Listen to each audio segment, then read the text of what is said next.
অনেকে অভিযোগ করে আল্লাহ আমার এইটা দেয় নাই, ওইটা দেয় নাই, আমি এটা পাই নাই, ওইটা পাই নাই। ও পায়, আমি পাই না কেন? ওর চাকরি হয়, আমার হয় না কেন? ওর ব্যবসায় লাভ, আমার লস কেন? ওর বউ সুন্দরী, আমার টাকা লাগে আছে না নাই? না, অভিযোগ করবেন না। আপনি যে অবস্থানে থেকে অখুশি, আপনি যে অবস্থানে থেকে আল্লাহর কাছে অভিযোগ করতেছেন, আপনার এই অবস্থানে আসার জন্য অনেকে আল্লাহর কাছে দোয়া করতেছেন, ঠিক কিনা? কিন্তু আপনি এই অবস্থানে খুশি না। অনেকে এই অবস্থানে আসতে চায়, তাদের স্বপ্ন যে তারা একদিন আপনার স্থানে আসবে, কিন্তু আপনি আপনার জায়গায় থেকে খুশি না। এজন্য উনজুর ইলা মান হুয়া আসফালা মিনকা, তোমার চেয়ে যে খারাপ অবস্থায় আছে তার দিকে তাকাও, তাহলে তোমার মনের দুঃখ ঘুচিয়ে দিবে কে? আপনার চেয়ে যে খারাপ অবস্থানে আছে তার দিকে দেখেন কি অবস্থা। আপনি এইটা চান, ওইটা চান, কত কিছু লাগবে আপনার। হসপিটালে যে দেখেন ক্যান্সারে আক্রান্ত রোগীদের কি অবস্থা দেখেন। ক্যান্সার যার নেই কোনো অ্যান্সার, বাঁচবে না সে। ওরে যে জিজ্ঞেস করেন, ভাই আমি তো বাড়ি চাই, গাড়ি চাই, আমার অনেক অভিযোগ, আমি এটা চাই, ওটা চাই, তুমি কি চাও? ক্যান্সার আক্রান্ত রোগীটা বলবে, আমি কিচ্ছু চাই না, আমি খালি বাঁচতে চাই। ক্যান্সার আক্রান্ত রোগীটা কি চায়? শুধু কি চায়? বাঁচতে চায়। আর আমাদের অনেক কিছু লাগবে। এই জন্য বেঁচে যে আছি, এই জন্যই আলহামদুলিল্লাহ। শ্বাস প্রশ্বাস যে নিতে পারতেছি, বেঁচে আছি, অনেক দিয়েছে প্রভু, আর কিছু লাগবে না। আলহামদুলিল্লাহ পড়েন। চাওয়ার কোনো শেষ নাই, আছে? লাউ আন্না লিকুল্লি ইবনি আদম ওয়াদিয়ান মিন যাহাব আহাব্বা আন ইয়াকুনা লাহু ওয়াদিয়ান ওয়া লা ইয়ামলা ফাহু ইল্লা তুরাব। প্রত্যেক বনি আদমকে আল্লাহ তাআলা একটা করে স্বর্ণের পাহাড়ের মালিকও যদি বানিয়ে দেয়। কিসের পাহাড়? সবাই বলেন। দেখছেন শরীয়তপুরে? শরীয়তপুরে নাই স্বর্ণের পাহাড়? কোন দেশে আছে? সৌদি আরব। স্বর্ণের পাহাড় নাই, স্বর্ণের খনি আছে। স্বর্ণের পাহাড় এই পৃথিবীতে হবে না, স্বর্ণের পাহাড় পাওয়া যাবে জান্নাতে, ঠিক কিনা? প্রত্যেককে যদি আল্লাহ একটা করে স্বর্ণের পাহাড়ের মালিকও বানিয়ে দেয়, তারা আরো একটা স্বর্ণের পাহাড়ের মালিক হতে চাইবে। আচ্ছা বুঝে শুনে উত্তর দেন তো, আল্লাহ যদি আমাকে একটা স্বর্ণের পাহাড়ের মালিক বানিয়ে দেয়, আমার 14 পুরুষ এই পাহাড়, স্বর্ণের পাহাড় কেটে কেটে ভেঙে ভেঙে বিক্রি করে খেয়েও এই পাহাড়ের অর্ধেক কি শেষ করতে পারবো? তাহলে আরেকটা লাগবে কেন? স্বভাব, ঠিক কিনা? স্বভাব কি? একটা স্বর্ণের পাহাড়ের মালিক যদি আমি হই, আমার 14 পুরুষ খেয়েও শেষ করতে পারবে, তারপরেও আমি আরেকটা কেন চাই? স্বভাব। আল্লাহর হাবিব বললেন এটা স্বভাব। ওয়ালা ইয়ামলা আফাহু ইল্লা তুরাব।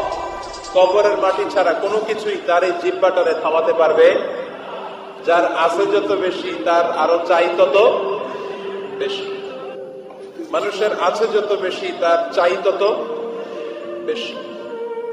শেখ সাদি রাহিমাহুল্লাহ, ইরানের বিখ্যাত কবি, বালাগাল উলা বিকামালিহি কাশাফাত তুজা বিজামালিহি, এই কবিতা লিখে বিখ্যাত হয়েছিলেন। তো ওনার একটা সময় আর্থিক দৈন্যতা যাচ্ছিল, টাকা পয়সা ছিল না, ফলে পায়ে দেওয়ার মতো জুতা ছিল না। কি ছিল না? জুতা ছিল না। তো খুব আফসোস করে একদিন মনে মনে আল্লাহরে বলে, আল্লাহ আমি এত বড় কবি, আমার পায়ে দেওয়ার মতো জুতা নাই। আফসোস করে ঘর থেকে বের হয়েছে, বের হয়ে দেখে এক ভিক্ষুক ভিক্ষা করে। ওই ভিক্ষুকের 2টা পাই নাই, ভিক্ষুকের 2টা, আর কবি সাহেবের কি নাই? জুতা নাই। কবি সাহেব যখন এই দৃশ্য দেখছে, হায় রে আমার তো পা আছে, এত পাই নাই, সেজদায় পড়ে গেল। আর আল্লাহরে বলে, আল্লাহ শুকর আলহামদুলিল্লাহ, বেশ ভালো আছে, আর কিছু লাগবে না। এজন্য শান্তি হচ্ছে শুকর আলহামদুলিল্লাহর ভিতরে। শান্তি কিসের ভিতরে? শুকর আলহামদুলিল্লাহর ভিতরে। এজন্য আওয়াজ করে পড়েন আলহামদুলিল্লাহ। আপনার চাহিদার কোনোদিন শেষ হবে না। দেখবেন যার পা নাই, সে পা দেখে আফসোস করে, ইস লোকটা হেঁটে যায়, কি সুন্দর যায়, আমি তো হাঁটতে পারি না, যদি হাঁটতে পারতাম, যদি 2টা পা থাকতো। যার পা আছে, সে সাইকেলওয়ালাদেরকে দেখে আফসোস করে, ইস আমার যদি একটা সাইকেল থাকতো, তাহলে তার হাঁটা লাগতো না, সাইকেল দিয়ে বাজারে যেতাম। যার সাইকেল আছে সে আবার হুন্ডাওয়ালাদেরকে দেখে আফসোস করে, ইস একটা হুন্ডা যদি থাকতো তাহলে তো ভো ভো করা যাইতো না। হুন্ডাওয়ালার আফসোস আছে প্রাইভেট কারওয়ালাদের দেখে, তারা আফসোস করে, ইস আমার যদি একটা কার থাকতো তাহলে তো কার চালাইতে পারতাম। যাদের প্রাইভেট কার এদেরও আফসোস আছে, ইস আমার যদি একটা হেলিকপ্টার যদি থাকতো তাহলে তো উড়াল মারতে পারতাম, ঠিক না?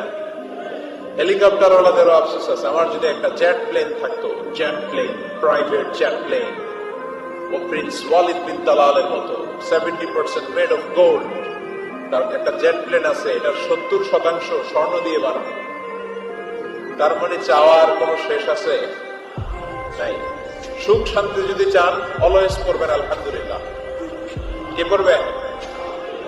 টাকা যার বেশি টেনশন তার বেশি, সাধারণত টাকা যার বেশি রোগ তার বেশি, টাকা যার বেশি শান্তি তার কম।